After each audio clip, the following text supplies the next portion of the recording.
Good morning. Let's talk about seeds.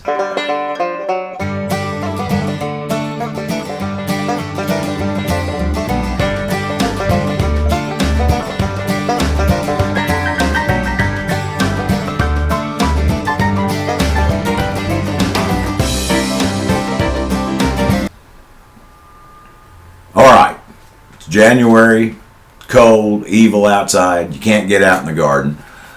But this is when you start getting your seed catalogs. That's kind of fun.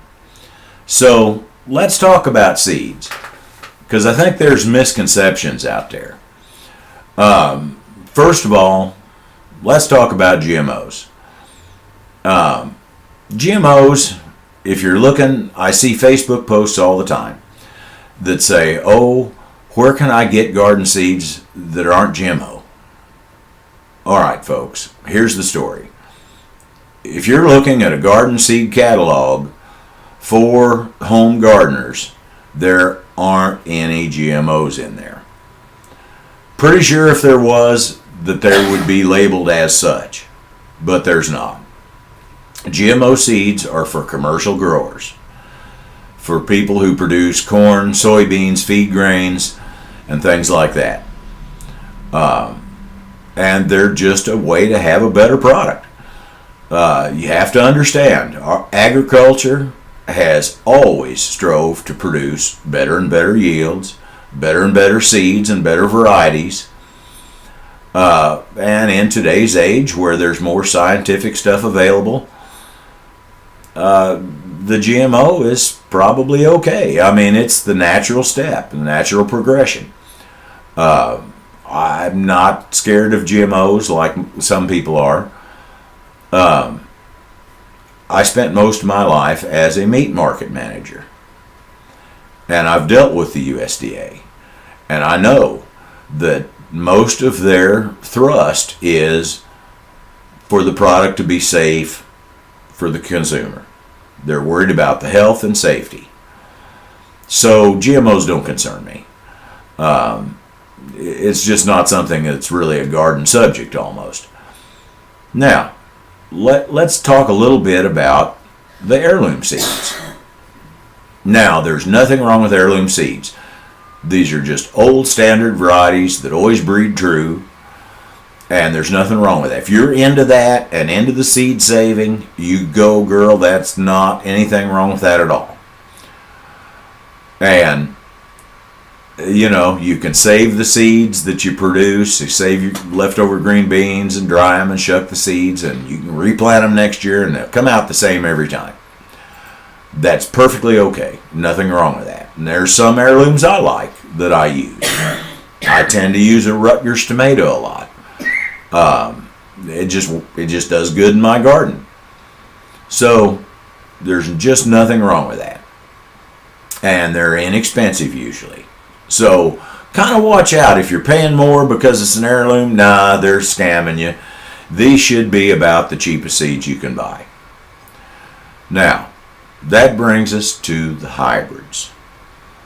Now, I see Facebook posts all the time that say, oh, where can I buy garden seeds? Oh my gosh, and I'm worried. And I kind of thought maybe that what it is they're looking at this garden catalog, and they're seeing that big picture at the top of the page that says, the hybrid and greater yield and the taste the best and it's the sugar sweetest, and they're thinking it may be something unnatural.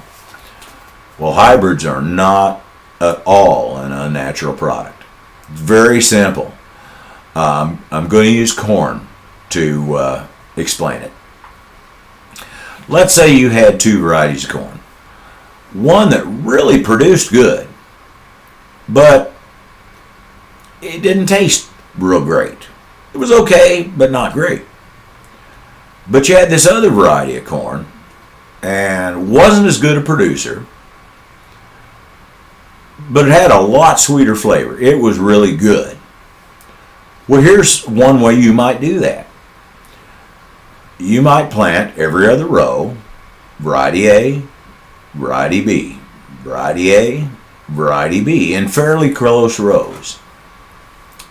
Now, the corn grows, and as it gets mature, and you start seeing the tassel come up, before that tassel opens, you send people into the field and they cut all the tassels off of variety A. Get them out of there before they start dropping pollen. Now, all the corn that gets fertilized off variety A stalks is fertilized from variety B.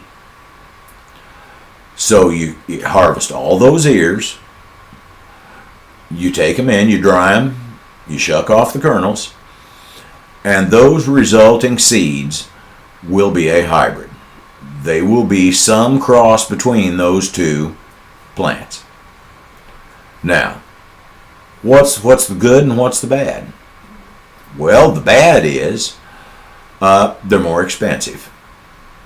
No big deal. Obviously, it takes some labor.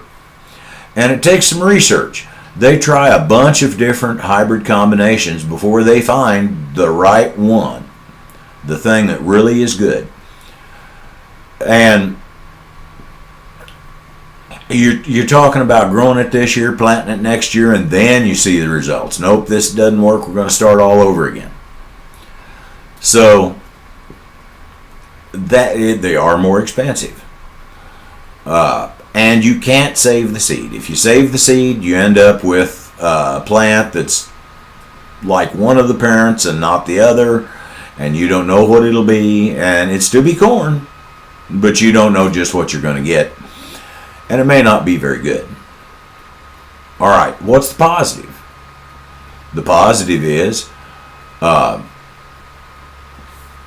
you might get a better producing, better tasting item out of your garden. If you're planting, say, green beans, and you want to can a lot of green beans, you might get a lot more green beans that have a better flavor. So that's it, folks. That is seeds. If you're into the heirlooms, that's good. Go for it. I don't have a problem with that. But don't look at the hybrids and think, oh, this is something bad. It's not. It's very natural. There's nothing wrong with it. Do what you want to do.